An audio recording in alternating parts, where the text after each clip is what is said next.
Oh, I'll leave you dazzled. Yeah.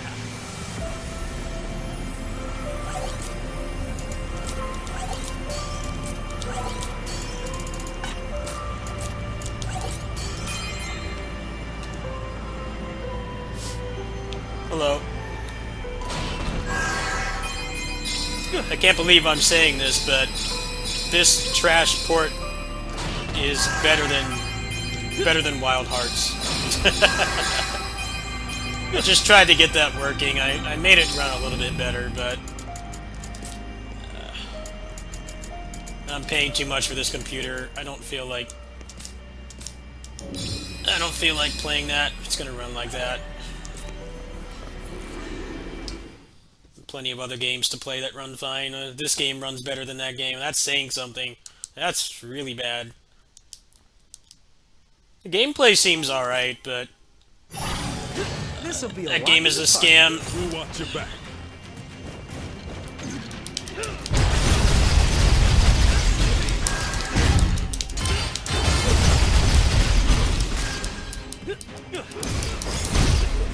Just glad I didn't pay $70 for it. I was smart enough to, I paid $5 for the demo. Blessing in disguise. I knew better than to pay $70 for that game. I have better match. The game itself isn't bad, but I went into it expecting it to be a crap port, and I was right. That's not deserving of $70. If you're gonna ask me to pay $70, then shit should work. None of this having to wait. Maybe they'll patch it later. I'm getting sick of that. Honestly, it's getting real old, especially as a PC gamer. Hey, we might fix this later, maybe. You're stuck with something that doesn't work now. Thanks, sucker. Hey, what's up, Zex? How you doing? Long time no see, man.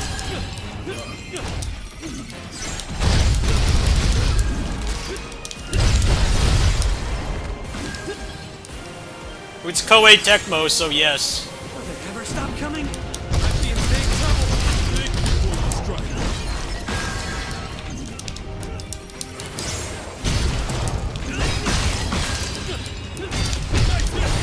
Fight a strength like this.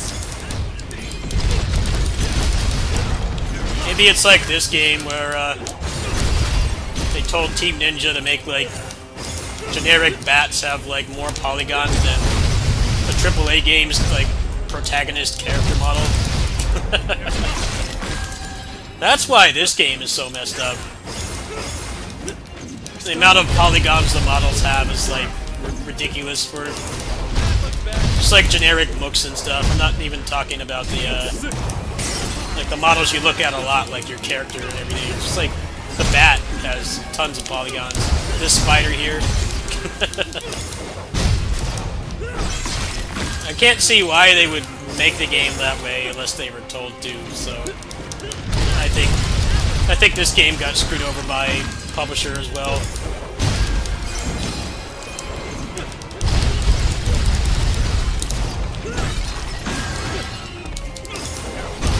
There's like people defending Wild Hearts.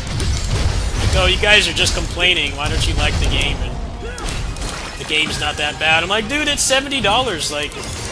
that shit better run perfect, especially when you're like exceeding the recommended specs and it still runs like trash. Like, I can't fathom how people are defending stuff like that. More on the way. Because there's plenty of indie games I can play or smaller tier games that run fine. They might not have the graphical fidelity, but they fucking work at launch and they cost less, so... It's sad. I feel like that game had a chance. It had a chance of being like an honest competitor to Monster Hunter. Monster Hunter has no competition right now. See that in action. The next hunting game to come out is pretty much the one that the Guardian team is doing, but Let's do what we got to do. there's no information or gameplay on that yet.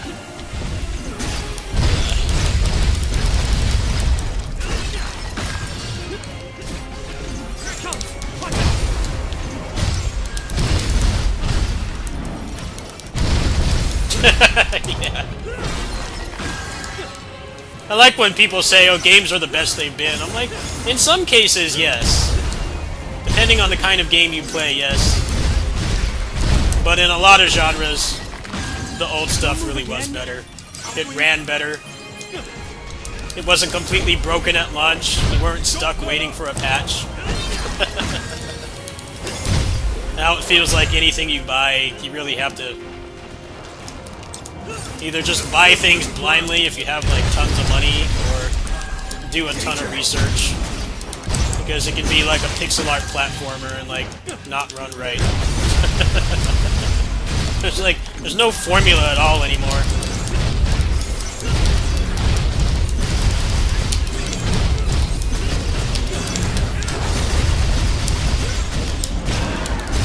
Like that pixel art roguelike I played a while back, Critadel.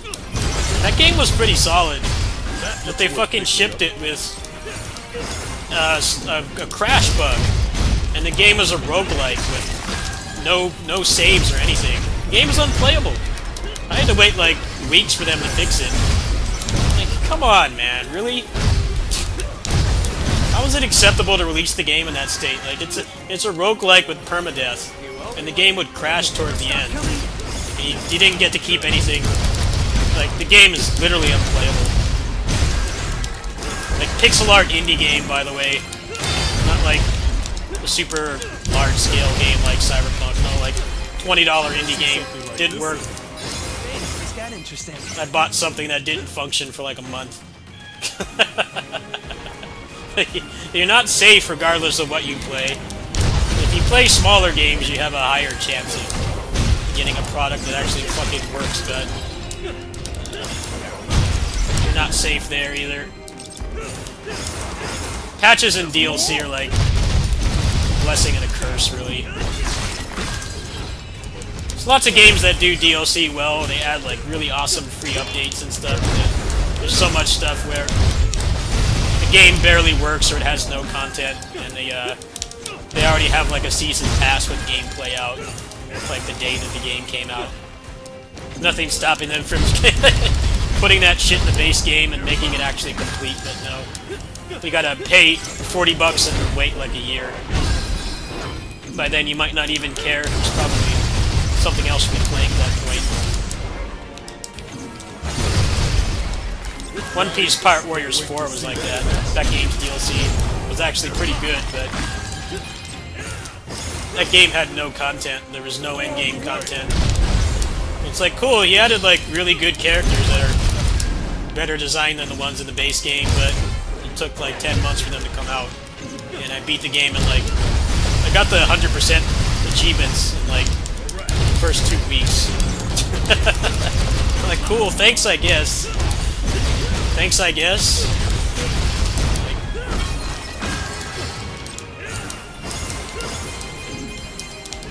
You couldn't just like do what this game I'm playing right now does and just recycle the maps but give you like more gear and stuff to grind for. Like, I don't think that's asking that much.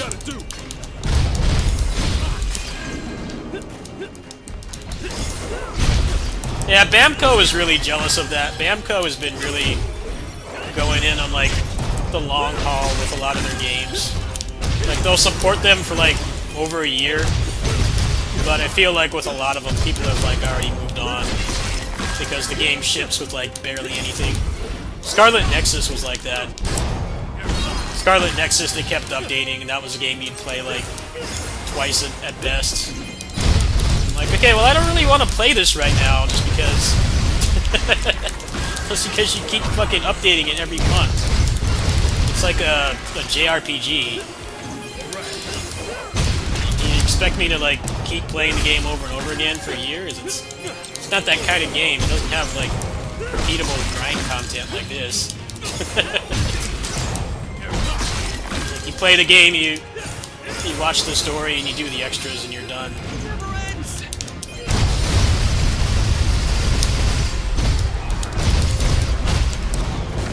Tales of Arise, same problem too. Like, they added stuff to that game, but it's all just like completely pointless. It's like, okay, I get a Sword Art Online collaboration with like one boss fight and like a weapon that doesn't do anything, and you want like $15 for that. Like, I can buy a whole indie game with At least like we have time to take a breather. at least a couple hours of gameplay for that price. You want to charge me that much for a boss fight that's over in less than 5 minutes? Like, including the cutscenes and everything, is that they did like, I think they did it like 2 cutscenes for that. It's like 10 minutes of content, and you want $15 for that, like months after the game came out.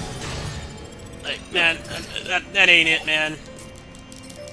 If you're not gonna add something constructive, like, just don't even add on to the game at all. Which is weird, because that's like, even people who really like Arise, I'm obviously not one of them. The biggest complaint with that game is it doesn't really have any replay value. It's, there's like not really much New Game Plus stuff. The post-game you can beat in like a couple hours. Like, even the defense force for that game, they all were very honest with their criticism. Like, yeah, there's just like not much to do in this game. You think that they could come up with something simple and charge like a little bit of money for it, and people would be fine with that. But nope, you get a Sword Art Online collab, which is like ridiculously overpriced for what it gives you. It doesn't like give you anything that like actually extends the life of the game. You could pretty much just like watch that online for free. Yeah, the thing about Pirate Warriors 4 is, like, now the game is like, it's like $20 for everything. I think that game is worth that price with the new characters, because you'll actually have content to use them on. But yeah, that game's Season Pass was one of the worst I've bought, really. Like, okay, like, biggest problem with Pirate Warriors 4 is the lack of content, and how they tried to, like, patchwork characters from the old game into the new game, but like a lot of them don't even work right. A lot of them feel like shadows of their former selves, and the game has no content. But when you get the new characters at the start, I tried that on the Switch version, and the game it's worth the sale price, but I paid like $90 for that game, so I was pretty pissed. You give me 9 characters that are better designed than the ones in the base game, but there's nothing to use them on, so I'm kind of just like, alright, cool. I paid $30 for a season pass, and by the time they actually put that shit in the game, there's nothing left to do. Like,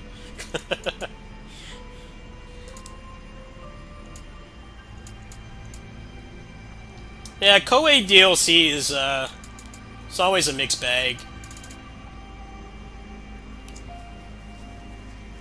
Sometimes they give you a ton of really cool stuff, but then other times it's like it's such a waste of money. Like, you're not getting enough for what they're charging.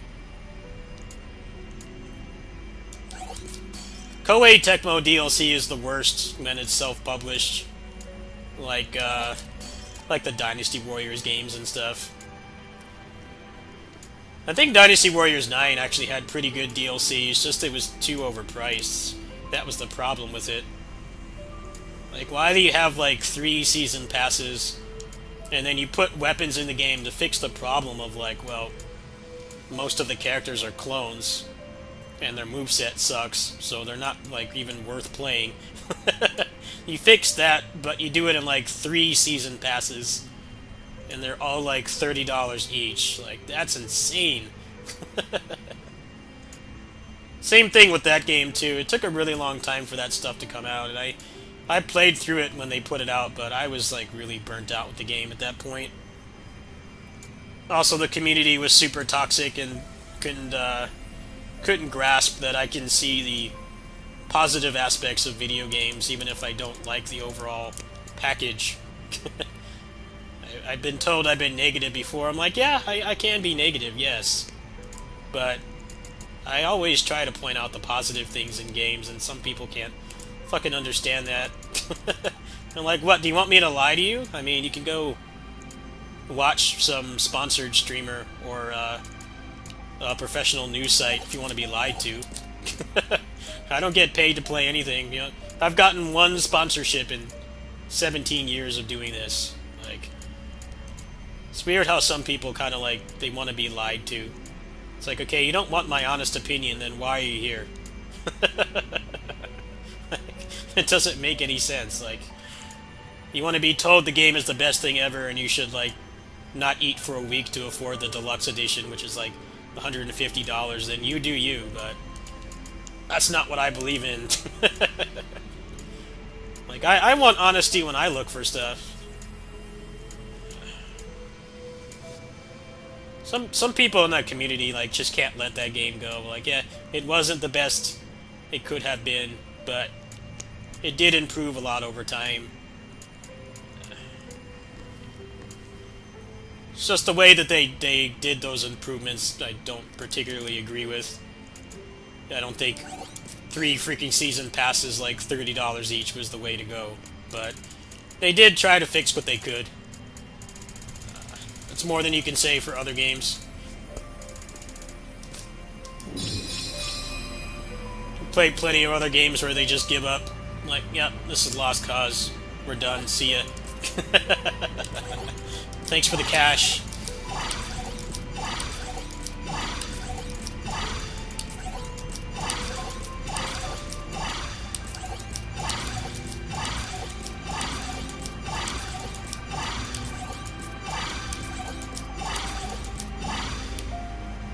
No, charging $70 for games, my take on that is, it's overdue. It's overdue. Like, the price of games has not gone up for a long time, but like the development costs are through the roof. The problem is that it's not going to stop them from nickel and diming us. That's my problem with it.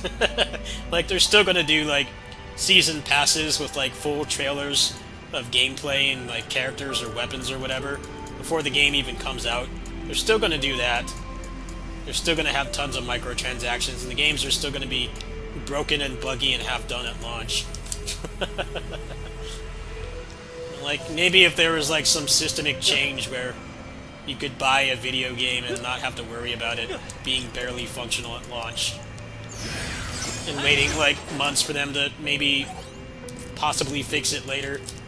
You're stuck with a $70 coaster, then maybe I think the price hike wouldn't be so poorly received, but I think people are right to be upset about it. I mean, they want $70 for Wild Hearts. I feel like some of the complaints about that game are a little bit out of hand. Like, complaining about the lack of content, I feel like that is just being very close-minded. Because Monster Hunter is like that too. Monster Hunter Rise was like that. I watched my friends play through that game. I only played the game when Sunbreak came out. But the same thing with that game. It didn't have much content. And then they do like a big expansion, then it's like more worth buying. And it's weird when people expect a hunting game, the first version, to have like 80 monsters with no variants and like 25 weapons. I feel like those complaints are unjust, but the way that the game runs, and the way that the game works too, with like having to pay for a demo, and the demo barely works, like, it should be called out for that. If I pay full price for something, I expect it to work. It's weird how people will call you entitled. The game doesn't fucking work. Like, what am I supposed to do? Paid hard-earned money for it. I expect it to function. you can't get a good frame rate on Wild Hearts on like a computer that could run like other games at like 4K 120. I'm not exaggerating either. How is that acceptable?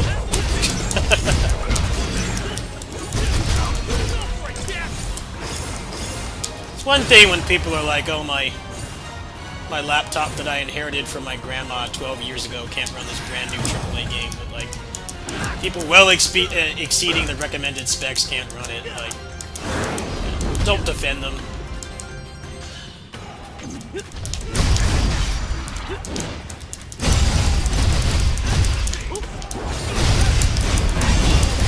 Gotta keep our heads cool.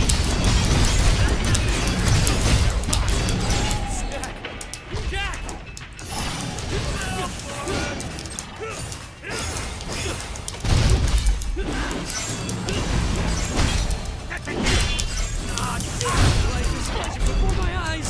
Don't get too wild, kid.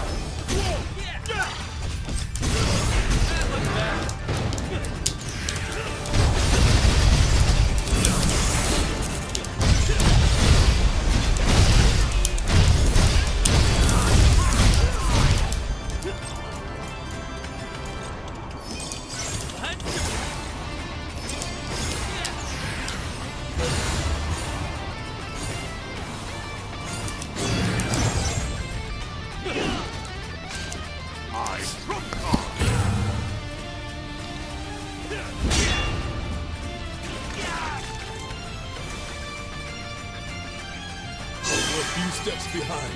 You got this. You got this.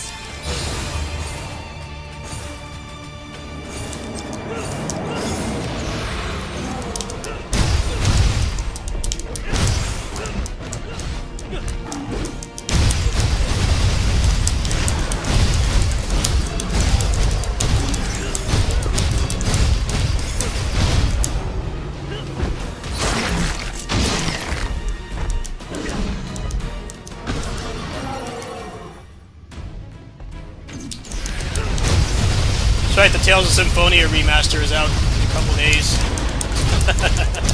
I'm not buying that. I think I've already made that clear, but yeah, I'm not giving them money for that. I'm just curious to the extent of the cutscene skips. Because there's a lot of button mashing in that game, and I played more than once. I skipped through all the text. The only reason I would ever buy that game is if Understand? Thanks. somebody patched in 60 FPS, but from what I understand about that game is that it's not possible for anybody to do that. I would be shocked if they did.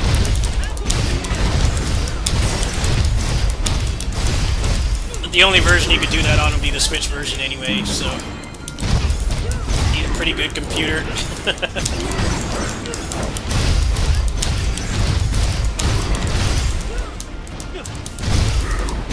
a good start.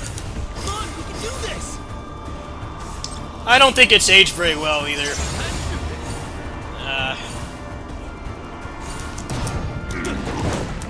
It really is the Final Fantasy VII of Tales. Like, it's aged like milk.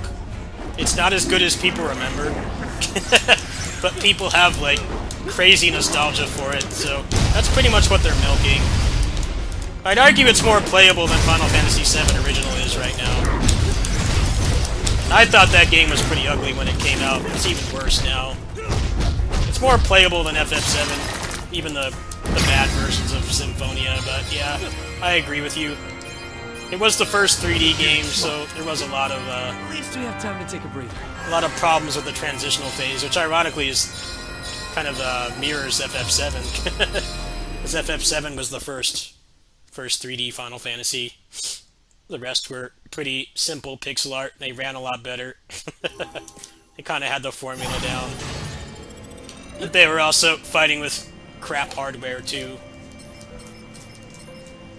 Yeah, those games have a lot in common. People think they're better than they are because they haven't played them in a long time.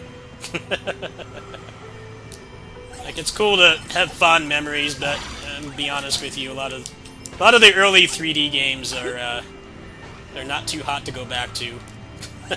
There's a couple that still hold up, like Mario 64 still holds up, just because the gameplay and the frame rate for the time that it came out is like actually still really good. A rock solid 30 FPS on crappy N64 hardware. And like the controls and the design of the game still hold up. But a lot of other stuff aged really poorly from that era. FF7 especially.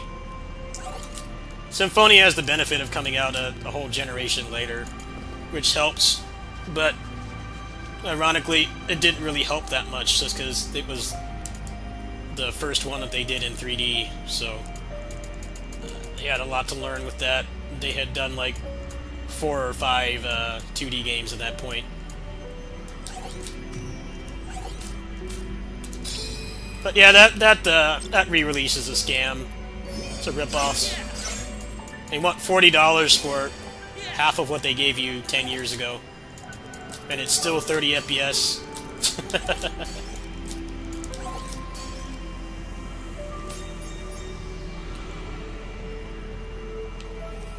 I didn't think that game looked good when it came out, man. I thought it was ugly. I hated the character models.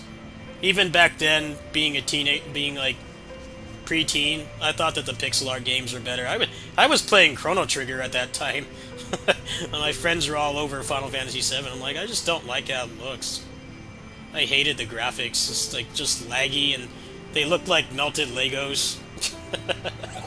I did not like how that game looked at all. That's what I'm talking about, the visuals. I didn't think the visuals were particularly good at the time. There were a lot of pixel art games coming out back then that aged way better. At least visually. Watch out!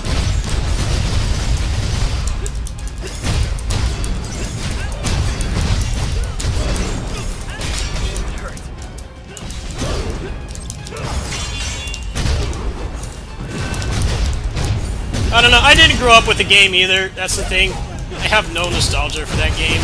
I played it. I played like a couple hours of it and I didn't like it. I have no nostalgia for that game at all. It's not this big childhood thing for me that it is for a lot of other people my age. You know, where they grew up with it and they have a lot of good memories about it. No, I did not grow up with that game at all, so...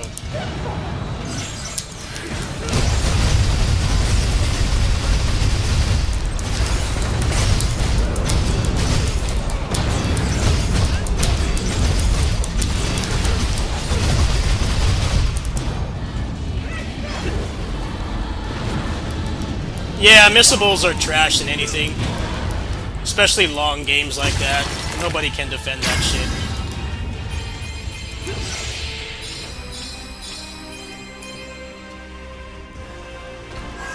Like, Tales of Vesperia is one of my favorite games, but I'll be the first to tell you that game has garbage side quest design. Like, nope, you're enjoying the game, you're actually going through the story. The pacing of the story in Vesperia is actually pretty good. There's, like, not really too much filler in that game. You can pretty much play it from start to finish and not feel like, okay, this part kind of sucks.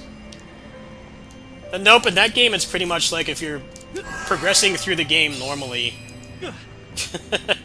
You're progressing through the game normally, you have to go back and talk to some, like, random NPC to start a side quest, and you have like maybe 2 events worth of time to do it, and if you don't, you're locked out of something for the entire playthrough. So all that does is just make it so that you have to have the game on, you have to have a guide on the second monitor, which takes a lot of the fun out of playing long games. I mean, if you do that, it's not too bad, but not everybody likes to have to obsessively look at a second monitor to enjoy a game. Sometimes you just want to play something and, like, hey, this is fun, I can turn my brain off and not have to be too stressed. Yeah, the Brionac Judas Spear. That's exactly how that quest works.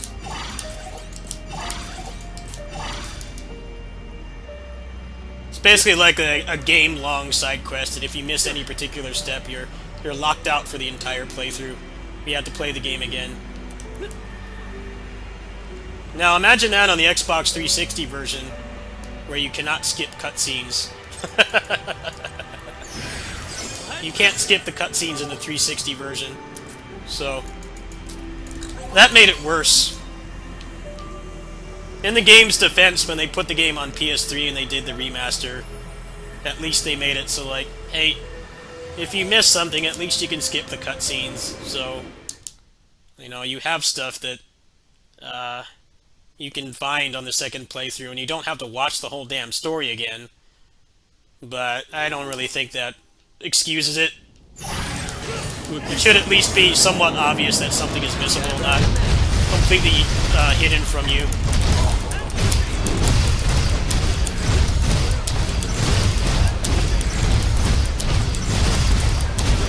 Yeah, the side quest design in Tales of Arise was like really good. That's why I hate when people say I'm like overly negative about stuff. I point out the good stuff in every game, even games I hate. It's hard to find a game that's just complete trash. Pretty much any game has a redeeming quality, right? I always point them out. That's one of the first things I'll always say about that game. It's like, I didn't like Tales of Arise. No, everybody knows that. It's well documented. I thought that game sucked. But it was also the first time that I did every side quest in the Tales game. I fully completed the game because they took out all the stupid stuff like the missibles. Like, that's a positive part, right? Like, they fixed something that had been plaguing the series for eons.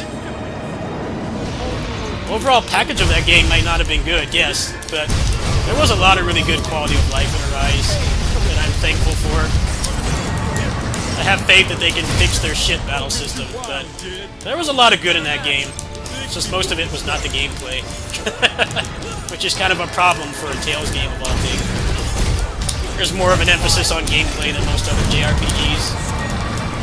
But they did make some really big strides with that game. Yeah, I get pissed when people tell me, oh, you're just being negative all the time. Like, nope. I point out the positive aspects of games, even ones I don't like. Want to be lied to, then go somewhere else.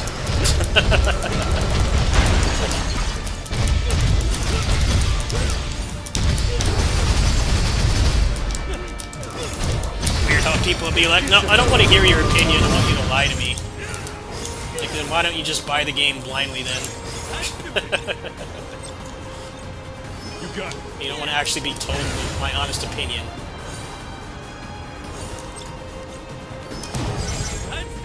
Yeah, you can miss out on it before she's even a playable character. It just makes it worse. I shall own up to my mistake. On your move. Surround it all to die. Repent for your sins.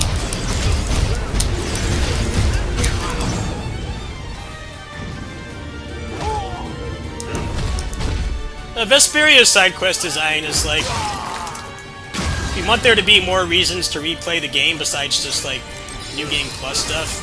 The problem is it's executed terribly. There's no way that you can find that stuff without a guide. It's not like, you know, puzzles in games. It's like the solution might be hard, but you can do it without a guide, right? It might take some guesswork. The thing about the side quest in that game is like, no, you can't find that without looking at a guide. It's not possible. And even if you did, you would probably miss another one of the arbitrary triggers. You cannot do that. You cannot do that without being told elsewhere. Which is shit design.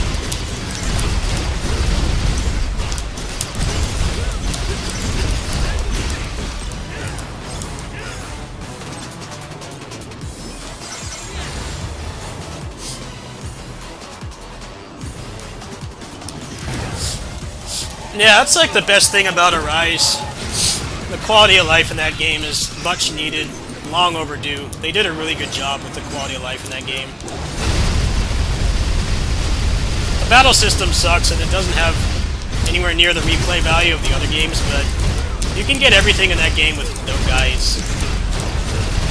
Which is a far cry from the other Tales games where there's always some stupid stuff that, like, it doesn't matter how cosmic-brained you are, like, you can't find that without a guide. It definitely fucked up the combat, but There's a lot of good things about that game, honestly. It's just if you value gameplay like me, it's a pretty bad game, but they did make some pretty big evolutions with it. I'm interested to see what they do next. I think they've got the quality of life down, they just need to fix the gameplay or replay value, and I think Tails will be in a good spot again.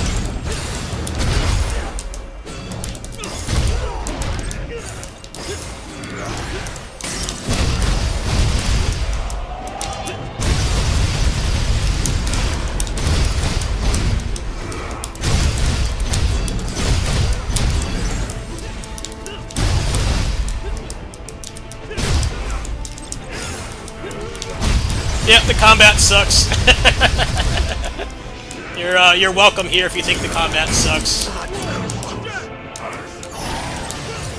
But like I said, I point out the positive things in games even if I don't like them. I had some people gaslight me into thinking I was always negative about games. I'm not. I was being gaslit. I can be subjective with my game criticism. I always point out the good points. This game I'm playing is a terrible PC port. The level design sucks.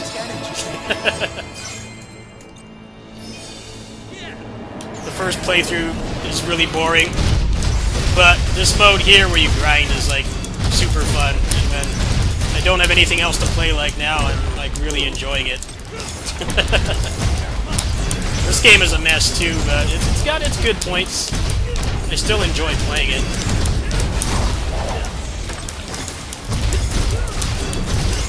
It definitely made it a lot better from how it was at launch.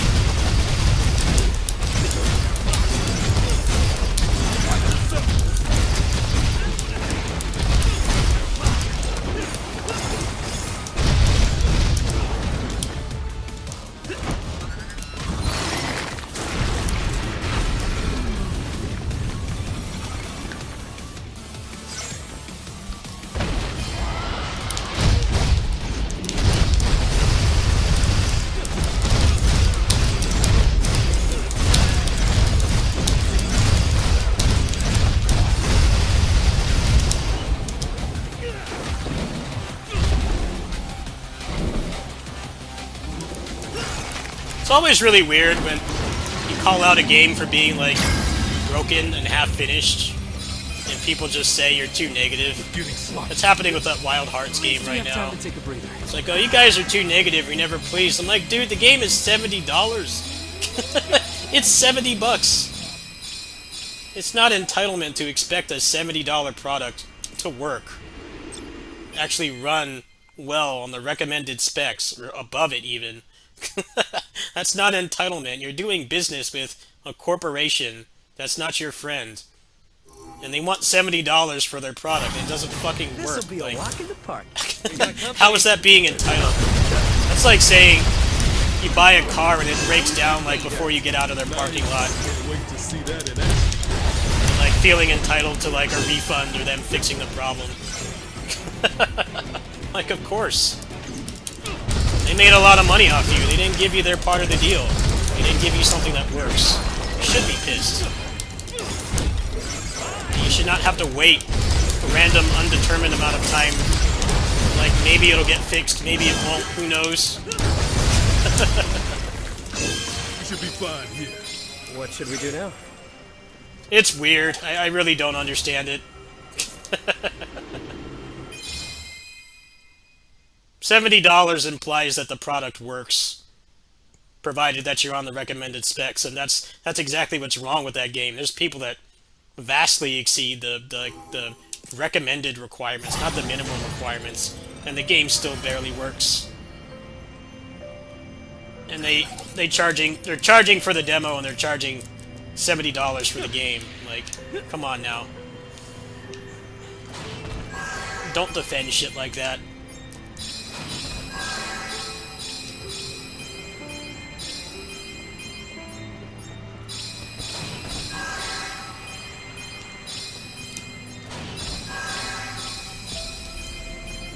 I think people were doing that with the FF7 remake port as well. People were like, oh, we had the refund period. Okay, there's two problems with that. first is the refund period is 2 hours. The second is that the problem with that game is the shader compilation stutter from being on Unreal Engine 4.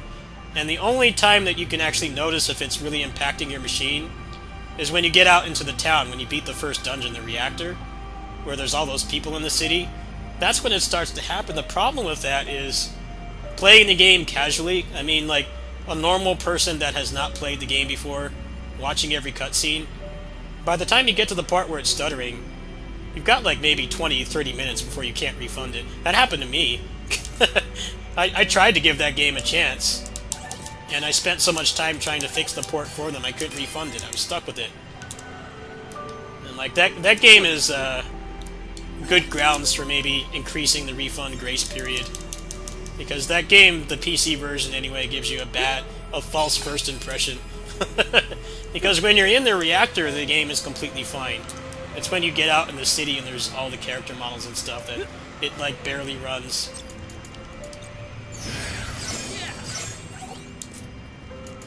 I honestly feel like a lot of games, they probably do like try to make it so you can't refund.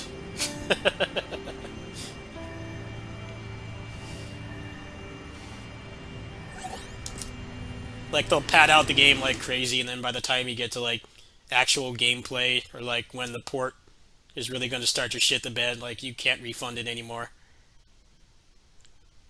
FF7 Remake is not like that by design. Obviously, they designed the game for PS4, but it's an interesting consequence of the port being shitty, and how refunds work on PC, where you only have 2 hours. It's not enough time for that game, unless you skip every cutscene, which shouldn't ask people to do that. They should be able to enjoy the story, but honestly, with that game, if anybody bought that game, I would say skip the cutscenes and get to the city right away. Watch them later if you want. You don't have time to mess around with that game. You gotta be strictly business. Because if you play casually, you have like 20 minutes to fix the game. Maybe not even that.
I will say Wild Heart's gameplay seems pretty solid, but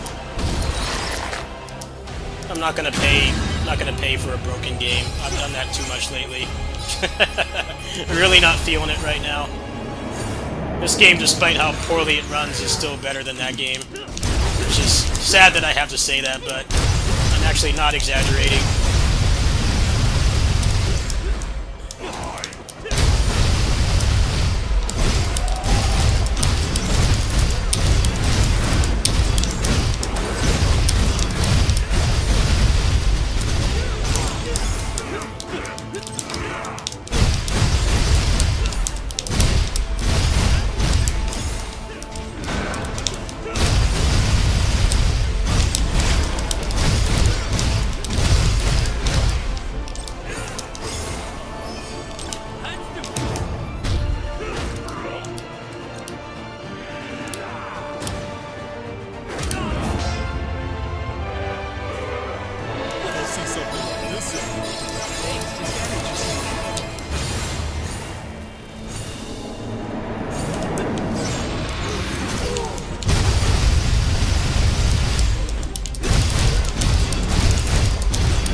Again, worst boss to get on this character.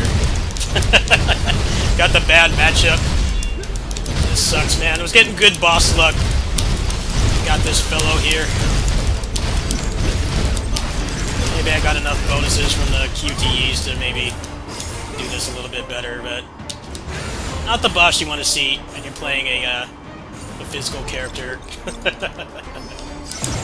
He's a hard counter to how I'm playing.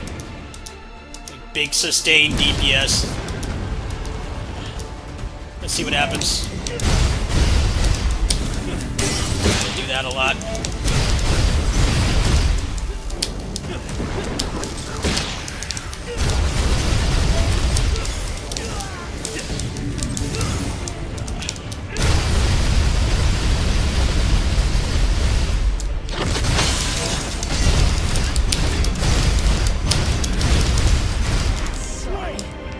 Okay, good. I got a free revive. Fucker. Might be in big trouble. Alright, I gotta work to get that revive back. That's what's making it easy to do this. I have the Leviathan blessing, which makes it so if you do a certain amount of damage, you get a free revive. So as long as I DPS enough, I can't wipe.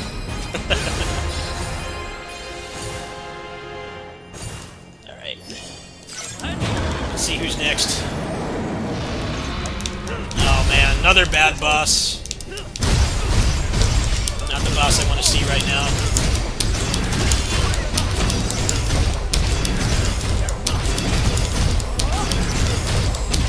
This is working on him. Insane break damage.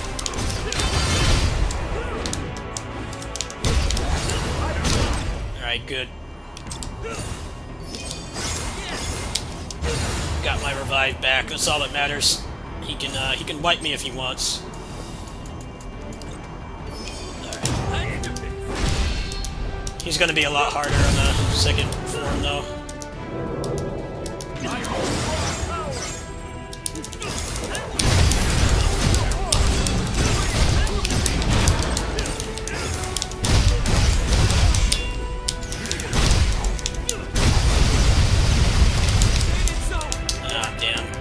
Sentinel ran out.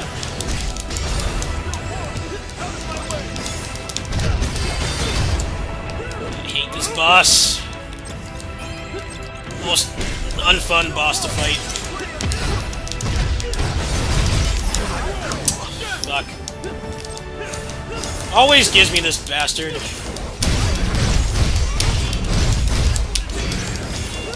Trying to get a revive back. Hope he doesn't come back.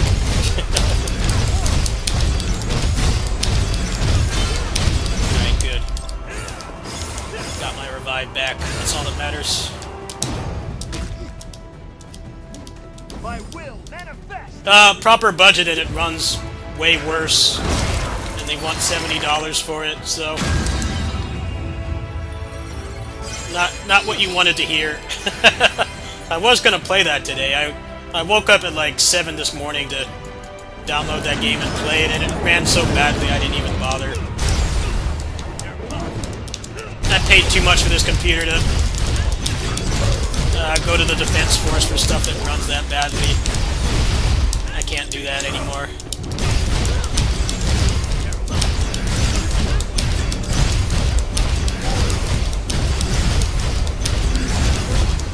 So a lot of people playing that game too that like aren't aware of how bad Koei Tecmo optimization is. And they have like an insane amount of optimism. I'm like, if you're lucky they'll do one performance patch, maybe like months down the line. But don't expect the game to work pretty much. We've been through that many times on this channel. This game I'm playing right now went through that. Dynasty Warriors 9, another one. The Avengers game.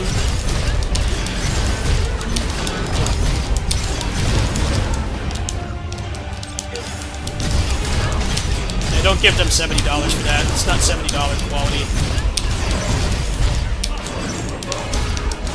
Another bad PC port to add to the pile. There's been a lot of them lately, huh? There's been, just the past month alone, there's been. The Forspoken port is really bad.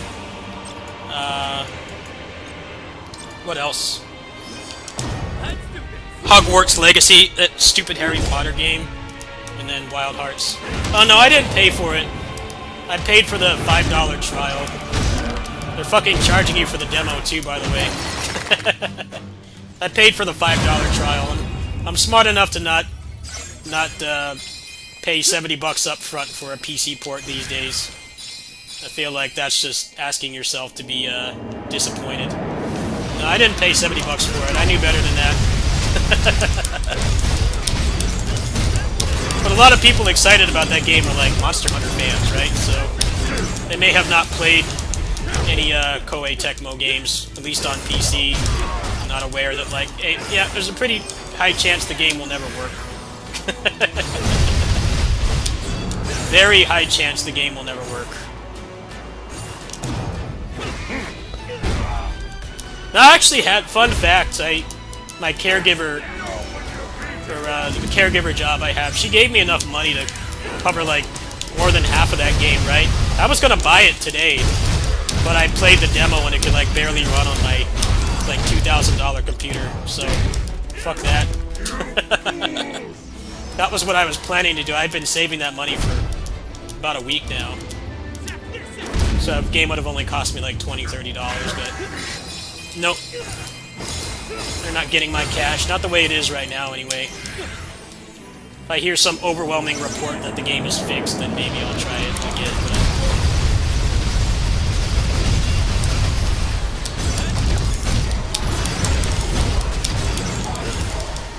it's laughable that they're charging us more for PC ports now, and the ports are worse. Forspoken, Harry Potter, and then the Wild Hearts game are like all garbage ports. They have the gall to charge us more money. Give me $70 quality if you're gonna charge $70.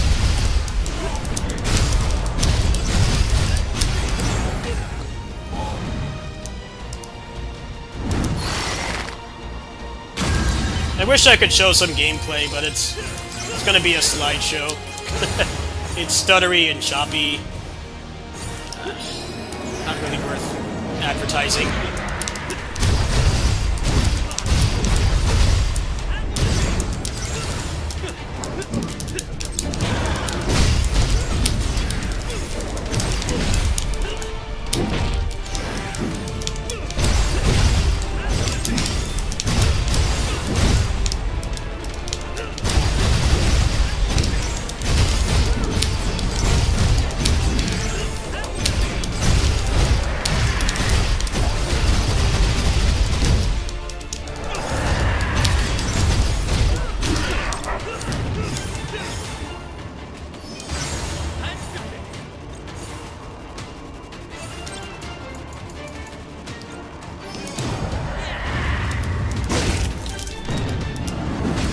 Oh, the game is not even out yet. You can't even really play it unless you buy the EA subscription thing.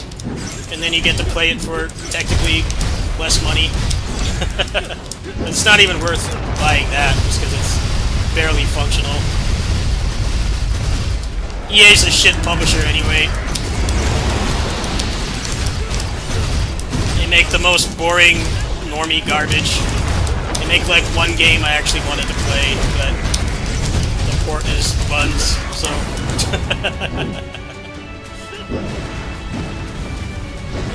EA makes like the worst AAA games. Normie trash. Whatever doesn't kill you. They're scumbags. Take a breather. I don't know. Have I ever told this story about how EA actually screwed me over? Because I have a very personal vendetta against them. I guess I can tell that story. Let me get back into town while I'm doing the menu. I'll tell it. I know a lot of people probably won't believe me, but it's actually something that did happen to me quite a while back. That's one of the reasons why I hate them. It's like they actually screwed over my former roommate and I.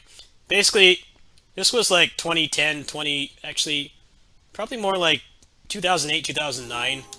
I was living on my own with my friends. It's basically just a bachelor pad. And we went to the GameStop that was nearby the apartment.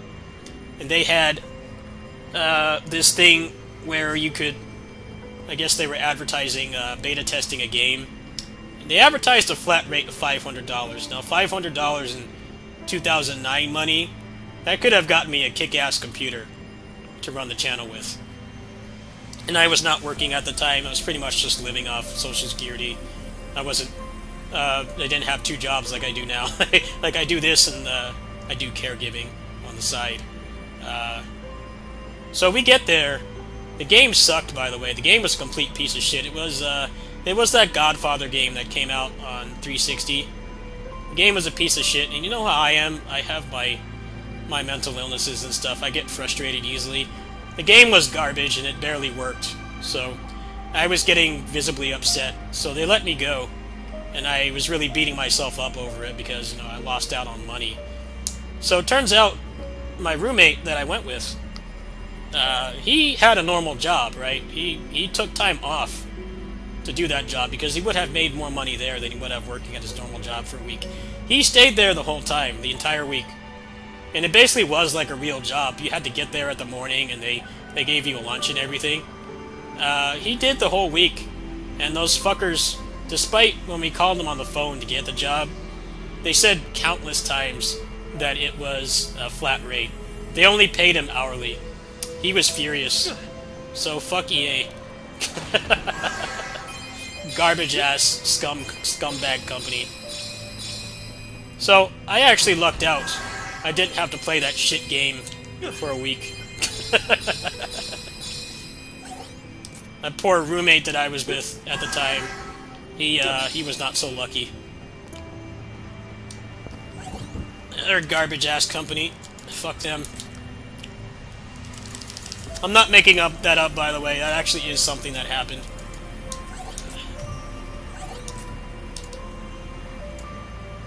Basically, like... basically, like, paying you, like, nowhere near what they're supposed to.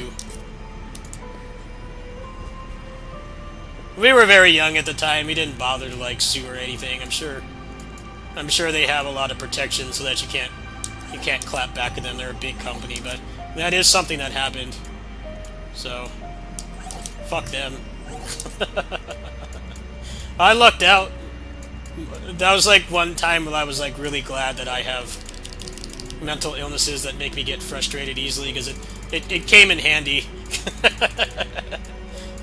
The way that I get frustrated easily, I do that on my stream sometimes. It actually is like, that's like the one time I was really happy to have that disability, just because it bailed me out of having to play that shit game and like barely being paid anything for it.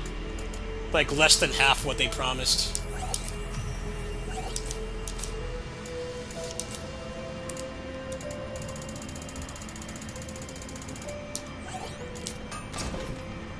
That Godfather game came out, by the way, and it got completely slammed in the reviews. We were both very happy about that. I mean, it was already painfully obvious from how bad the game was, but I'm guessing the release version was not much better.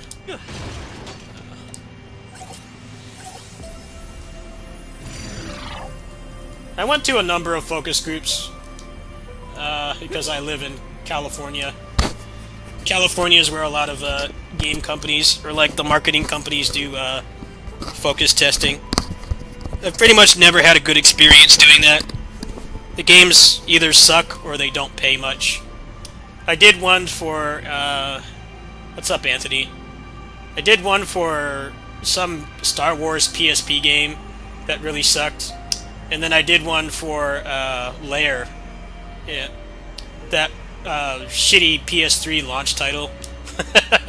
I did a focus test for that as well. And that game got really hammered in the reviews too, so clearly they did not listen. I barely remember anything about that. It was so long ago, but I remember walking out after, and those people were complete strangers, by the way. They're not like colleagues or anything. Everybody was talking about how the game sucked. And then the game came out and it did suck. Makes you question why they even bother doing focus testing if they don't listen. Like, why are you paying a bunch of random-ass nerds to play your bad game if you're not even gonna fucking listen to us? Like, these are people that are nerds, right? Like, they're probably gonna buy the fucking game anyway. I think you should listen to them, not just ignore them. Pay us to not listen to what we say and tell them your shit sucks. Fix it or the game's gonna bomb, and then they don't do that.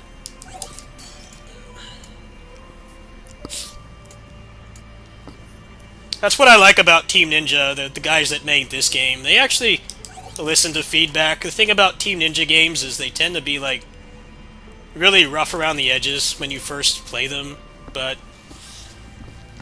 they're very receptive to feedback. Usually after a couple patches, their games are in, like, a much better spot, and throughout the DLC, they add, like, a lot more quality of life.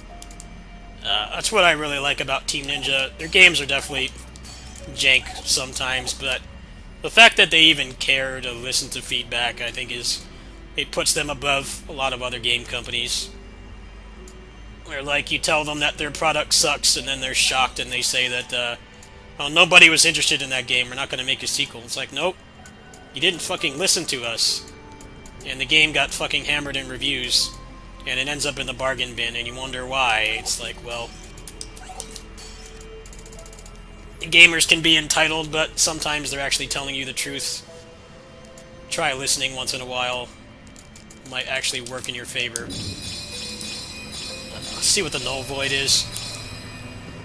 Oh man, I do not want to do that solo. I think we're going to play something else. That Null Void is, like, really rough with solo. Let's see if anyone's playing. If not, I'm going to go ahead and play something else. That's enough progress on this for tonight. They're not much farther than I am. I don't really feel like doing it. Yeah, let's play something else. Let's switch games. It's enough strangers for tonight.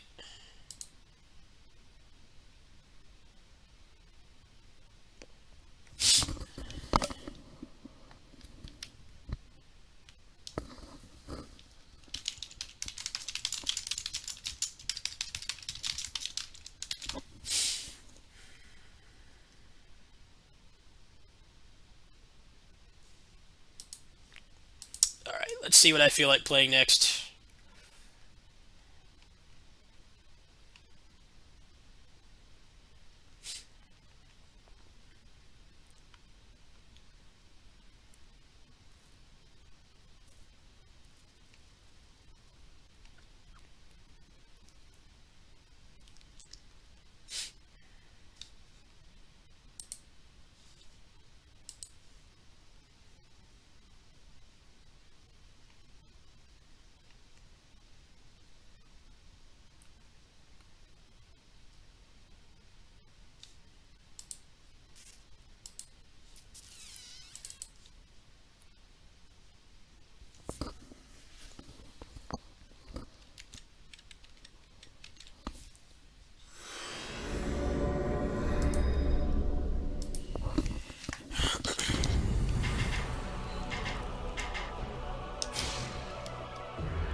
Yeah, Zex, that actually is something that happened. It's a true story. I did not exaggerate that at all, by the way. For a week of work, they promised a $500 flat rate, and they ended up only paying hourly. And keep in mind, the person that I was with, who was my roommate at the time when I was living on my own, he had a normal job, so he wasn't really willing to sacrifice hours at his real job to go do this unless he was going to be making more money. He ended up making less money. though. He was very pissed off. He wasn't pissed off at me. It wasn't my fault. He was pissed off at EA for being a bunch of fucking liars. Just a complete garbage situation.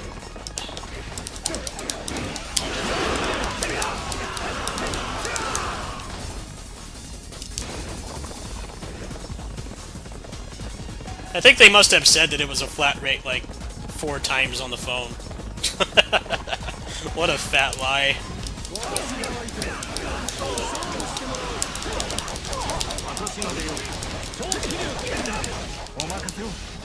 Makasero.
This game has the best combat.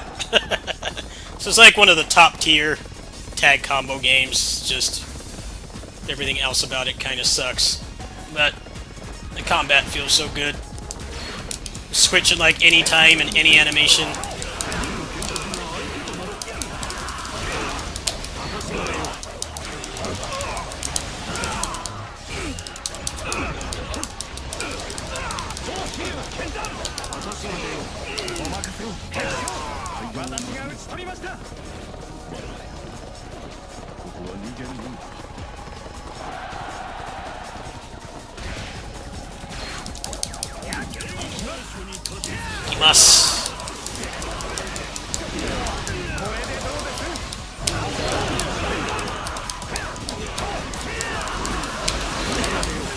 What have you been playing lately, Anthony? You've been playing Tactics Ogre or something, right?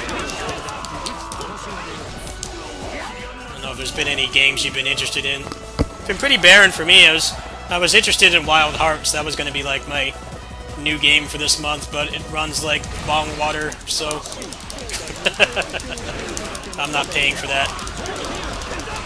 Unless they put out a copium tier optimization patch day 1. I've got some backlog stuff to play and probably start working on.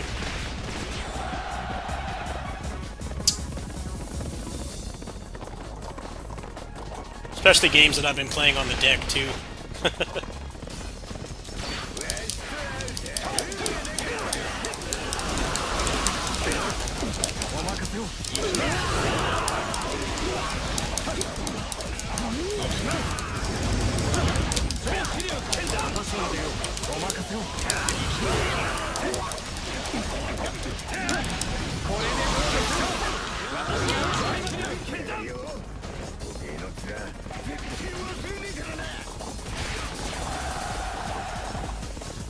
Maybe I'll switch to the Steam Deck in a little bit.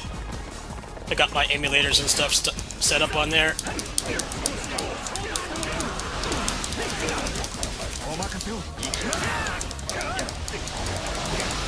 Yeah, there's been a lot of games, but at least if you're a PC gamer, very few games that fucking work like they're supposed to. I just mentioned that earlier, but Forspoken, Wild Hearts, and the stupid Harry Potter game. I'm surprised to hear the Dead Space remake, like, actually works for the most part. So I, like, don't expect any AAA game to work at launch anymore.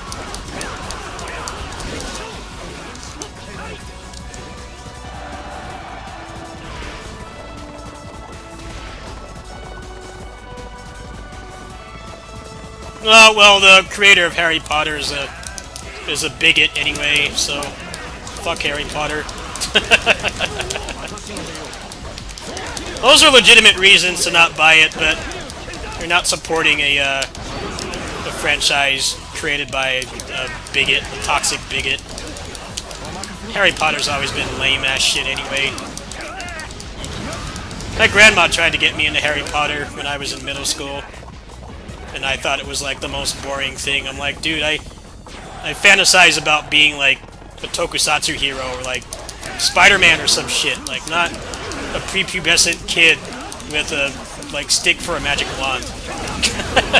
I could not get into it at all. I feel very happy with myself because now it's been outed that she's a massive piece of shit. I could not stand Harry Potter. I get it, yes, but that's just another reason to not buy it. The fact that the game barely works is more than enough reason, but yeah, I get you. It's not like you're supporting a good product. You're supporting a barely functional product. What the creator doesn't really have much bearing on that. It's one thing if it's a good product, but it's not, so what benefit is there? The game barely works. And the creator's a toxic shithead, so not a lot of positive qualities there, if you ask me.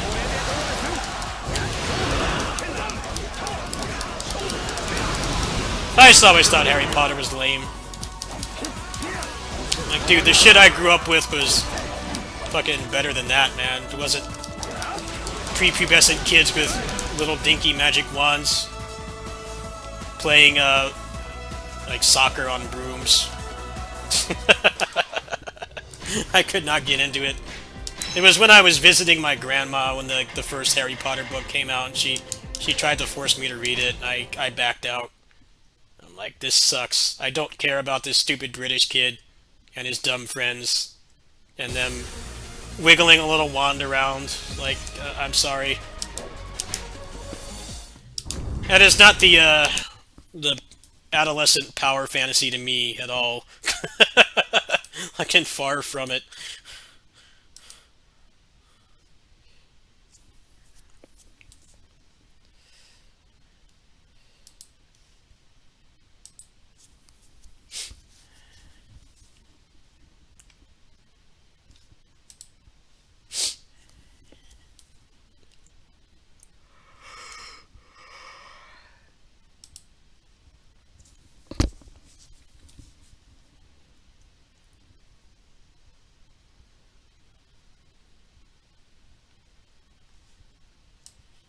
I just don't understand why that game is so hyped. Like, I think that game benefits from being one of the first exclusives for current gen, because current gen has been really slow to start.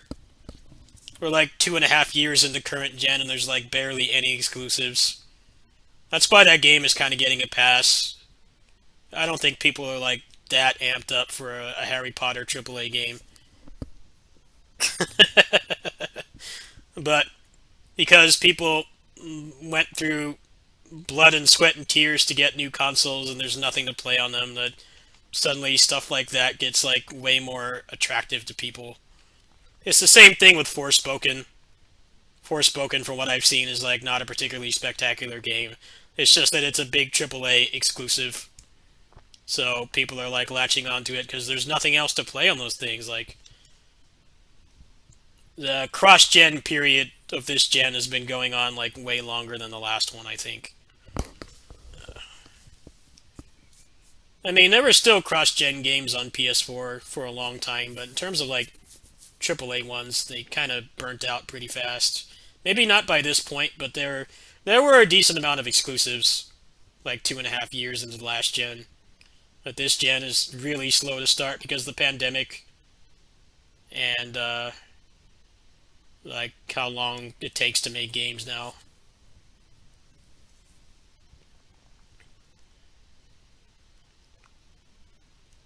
Could say the same for Forspoken too. I thought that game looked pretty whack when they were showing it. It didn't look like anything groundbreaking. No, I get what you're saying, yes.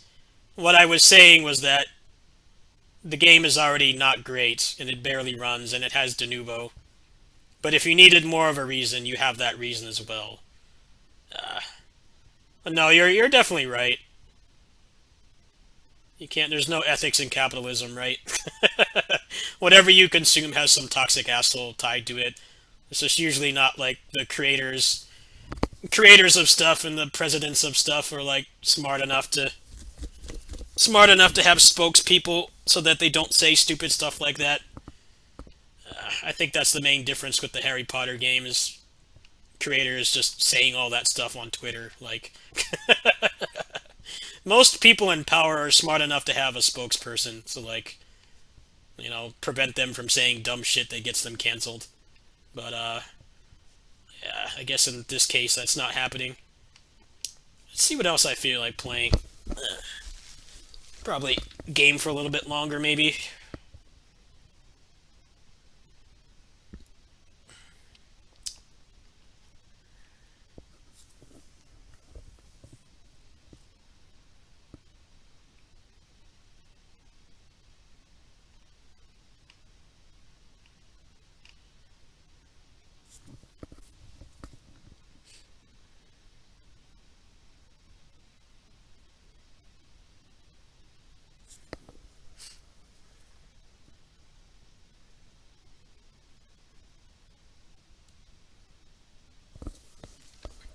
Yeah, I've been playing a lot of stuff on the Steam Deck that I had backlogged, which is really awesome for me because I'm doing my caregiver job like 4 to 6 hours a day. Like it's not like a full 9 to 5 shift, but I'm over there a significant amount of time, and now I can play games on the deck. So I've been working on my backlog. Uh, when newer games come out that aren't like too high powered, like it'll probably help my workload later on. But for now, it's just been fun playing backlog stuff. I've got like a couple extra hours a day to play games, and then I can come home, and if the game has Steam Cloud, then I can just continue from the computer, which is pretty awesome. I haven't really been playing any new games on it. It's pretty much just backlog stuff or things I like to play, like King of Fighters works beautifully on it. It's like perfect port. But yeah, right now there's not really any new games to really go crazy for at the moment. Just got backlog shit to play.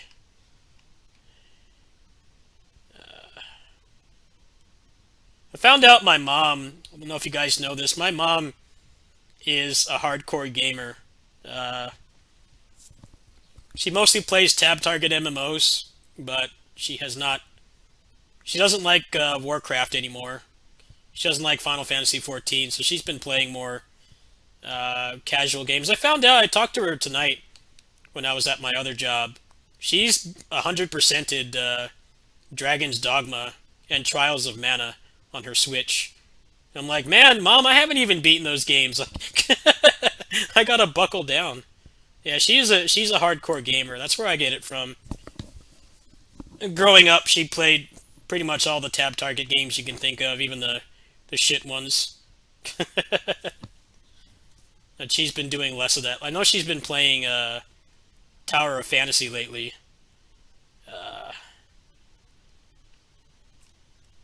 But yeah, she hasn't been too keen on the new tab target MMOs. I mean, it's kind of a half dead genre right now anyway. It's pretty much just Warcraft and Final Fantasy. If you don't like those two games, then you really don't have much to choose from. I guess that's where she's at right now. Growing up, there were a lot more tab target MMOs, and she played most of them. She played Dark Age of Camelot, the Lord of the Rings game. She did Warcraft, Anarchy Reigns, Dark Age of Camelot, the Star Wars one, the Star Trek one. She's like me, but with a different genre. You know, with me, I've played like every Muso and character action game and beat 'em up and stuff. She's played like every tab target MMO you can think of. Pretty much like level capped at end game in most of them. But that genre is not in the best spot right now. You have Warcraft. You have Warcraft and Final Fantasy. That's like it.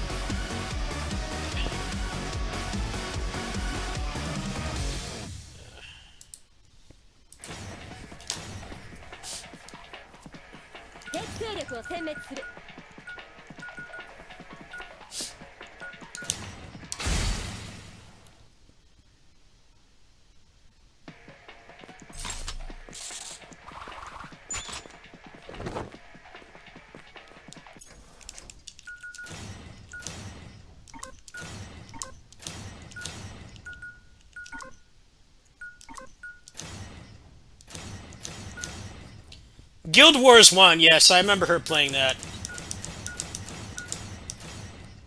Yeah, I remember her playing that.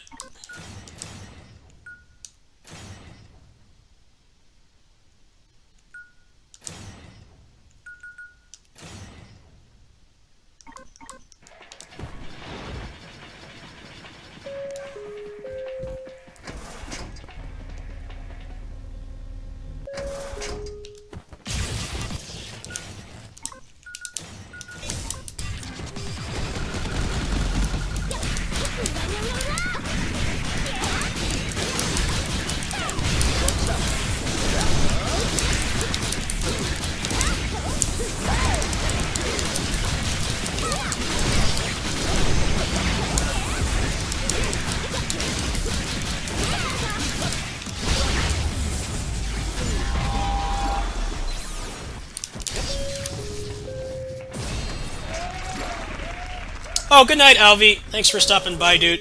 You were here for the earlier stream, too, so thanks for your attendance. Yeah, I was gonna, like, go hard in Wild Hearts, but it, like, barely runs, so I'm trying to figure out what game I'm gonna play next, because I was planning on buying that game and covering it, but the port's in such a bad state, I kind of can't do that. I haven't finished East 9. I'm like halfway through that game. I'll probably start that later today or something. Go back to it. Especially since I'll be playing on the deck too. I need to finish that game. Hi-Fi Rush I need to finish. Got a nice little backlog. I just don't feel like playing anything new right now. Just want to play something familiar and chill.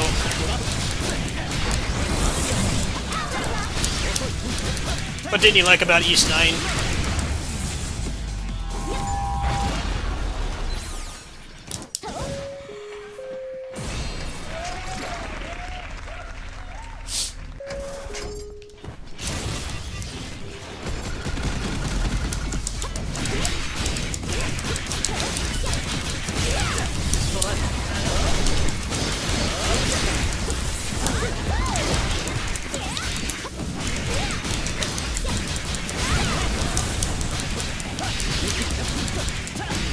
My problem with East 8 was, like, the locale that it's on is very unique.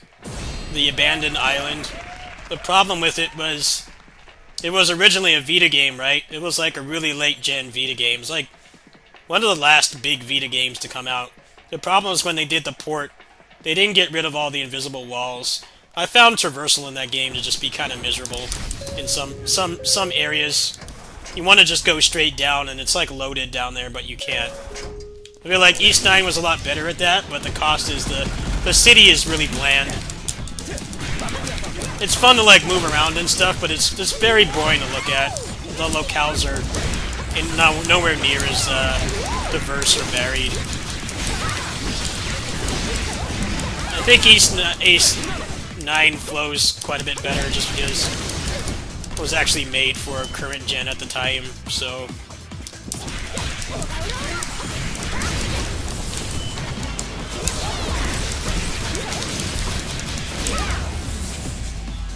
But the Vita was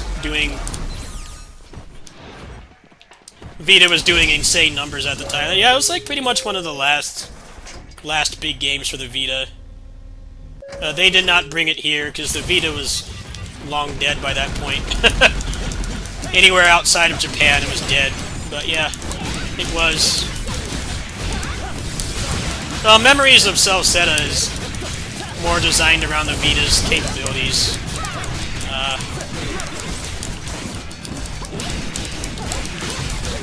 It's not really much more in-depth than E7. The graphics are better, the frame rate is better. But it's like still a pretty small, contained game. The Vita didn't really have much of a problem running it. But with East 8, they tried to like make it this big console game on crappy Vita hardware. It's not unplayable because of it. I don't want to sound like it's bad. It's just... the game definitely suffers from being designed for hardware that can barely run it.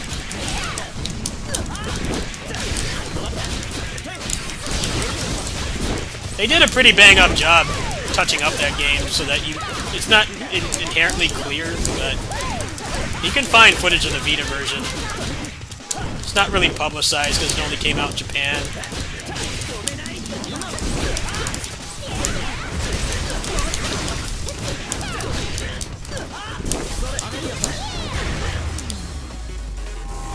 Vita was also really anal about region locking too, so I wanted to import that game. I probably would have, but the Vita was like the worst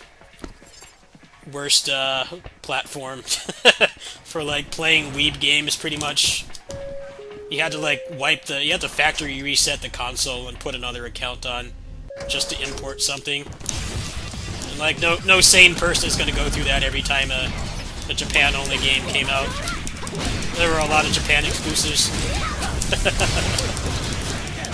That's probably why a lot of people don't know about it. Very few people imported it.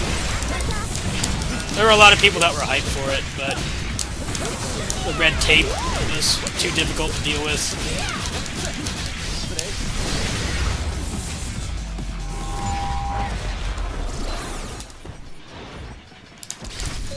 Like, I don't think there were any mods for the Vita at the time when that came out.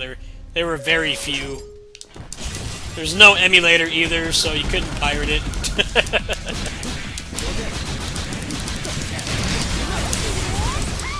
That's probably why they got that port out super fast, because they knew that they couldn't sell the Vita one for much longer. They couldn't even sell it outside of Japan. A lot of lost money, I'm sure.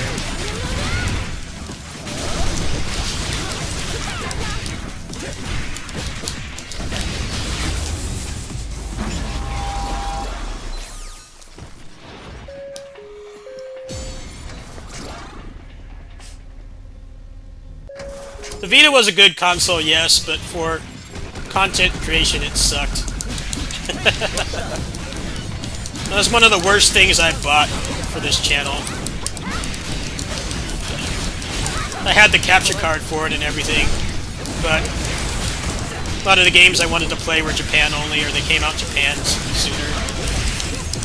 And I like literally could not import them. It was impossible to. I wasn't gonna factory reset my Vita every 2 months to play one game.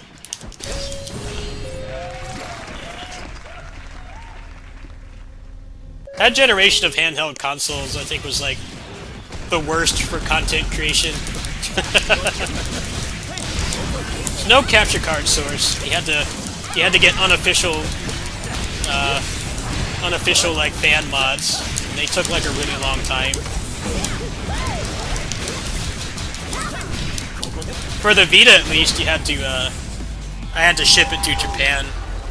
I had to ship it all the way to like Akihabara to get it modded. So it took like ages to come back. The 3DS crowd had it a little bit easier because the guy that did the 3DS capture cards was here in America. So he was more trustworthy, of course, and then he's still in the country, so it didn't take as long. Yeah, I think that was like one of the worst generations to be a content creator for. There were so many hoops you had to go through. You had to get your console modded to get video off it, and then they both had really anal region locking, so it was a pain in the ass. Even just legally buying something to play it was like you had to jump through so many steps to do it.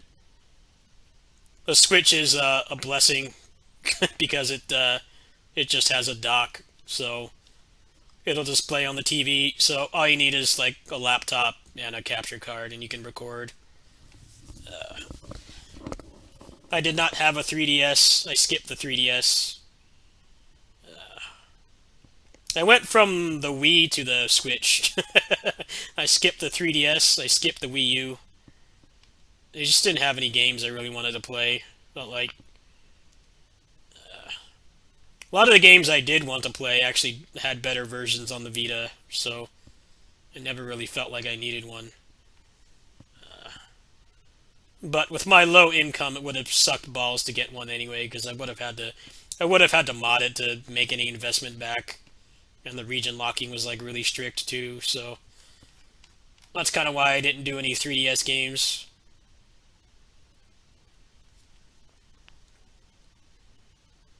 Soul Sacrifice Delta I never actually played.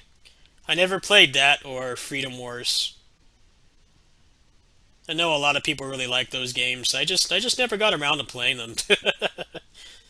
Maybe if they get frame rate unlock patches on the emulator, I might try them or something. But yeah, I didn't touch either of those games actually. I've never even played them once. I played pretty much everything else on Vita I wanted to play, but those are ones I never got around to. The Vita was pretty good for hunting games. Oddly enough, it didn't have any Monster Hunter. It had no Monster Hunter, but it had like all the Monster Hunter clones. There's Soul Sacrifice, Freedom Wars, God Eater Resurrection, and God Eater 2 are on there. All 3 Tokiden games are on there. That thing was a hunting game fan's paradise. There were a lot of good games on there. They managed to scrape by not having Monster Hunter that gen.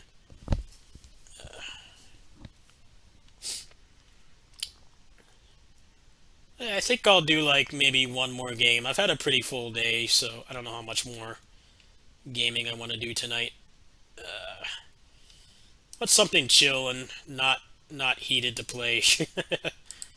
So I like haven't been pissed off at anything today besides Wild Hearts running like shit. But I only paid $5 for that demo, so I'm not like immensely heartbroken over it.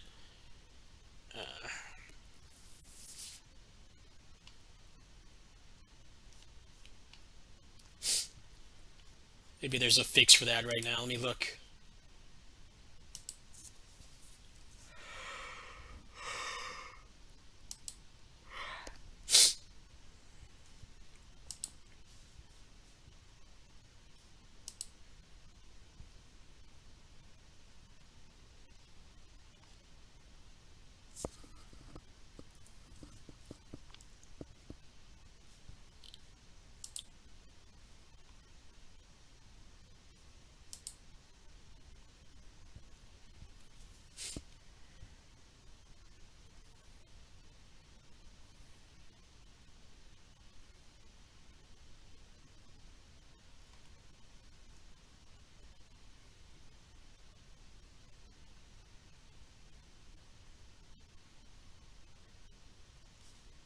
Saw these people posting fixes for it. I'm like, look,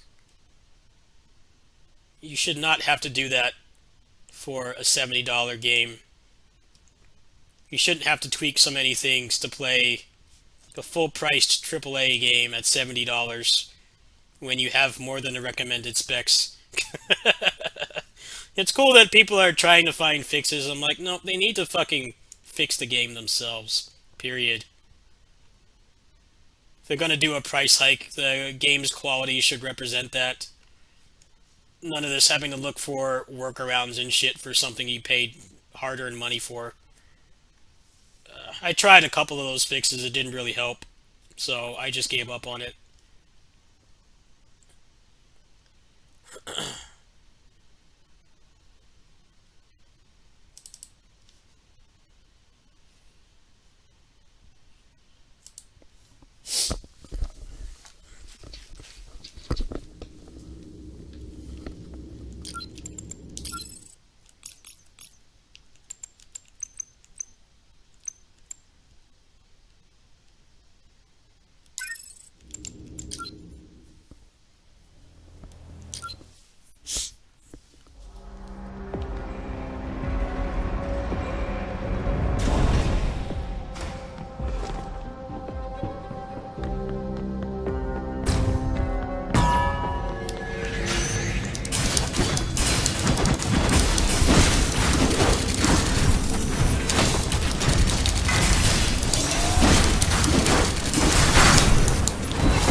This game runs beautifully on the deck, by the way.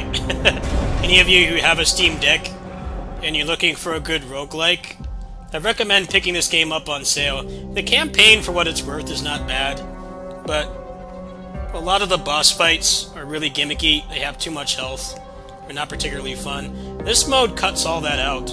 It actually has unique boss fights, and it's basically just a Bloody Palace roguelike. It's really fun. And in the last patch that they did for this, I think like a week ago, they made it so you don't even have to play the campaign. You had to get pretty much to like the point of no return on the campaign to play this before. But I guess they realized like, hey, we have a pretty good roguelike here. We're just gonna let you buy it and play it. So if you have a Steam Deck, the game runs beautifully. Probably one of the best action roguelikes you can play on the deck. Highly recommended. Combat in this is not like the best thing ever, but for a roguelike, it's way better than anything else you can get, pretty much.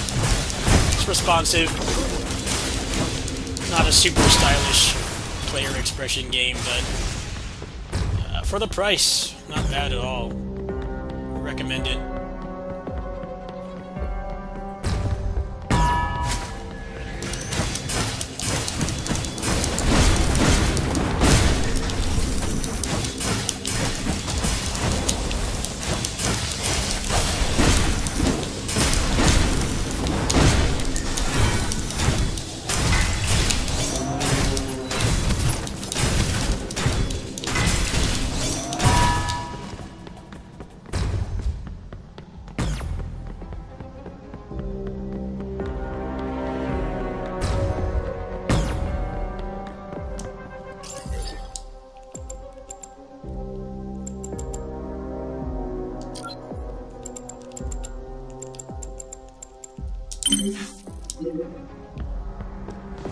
Hey, good night, man. Yeah, I'm not going to be on much longer. Thanks for stopping by, brother.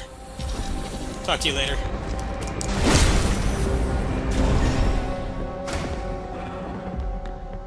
I'm getting tired. I've had a full day myself.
I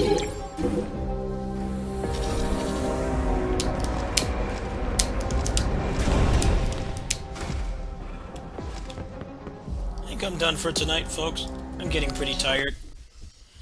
If I wake up in the morning and there's either a Copium Wild Hearts fix, I'll try that fix that they've got posted right now. I'll try it off camera.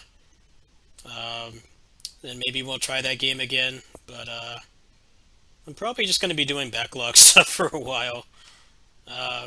Wanted Dead comes out, but I looked at gameplay of that. It looks really jank and not fun, so I don't really want to play that either. So sorry for people who wanted new games. Just hasn't really been anything too sexy lately. Nothing I can really do about that, but I should be back probably in the afternoon, depending on how things go. Got some familiar games to play. So yeah, good night, folks. Catch you later.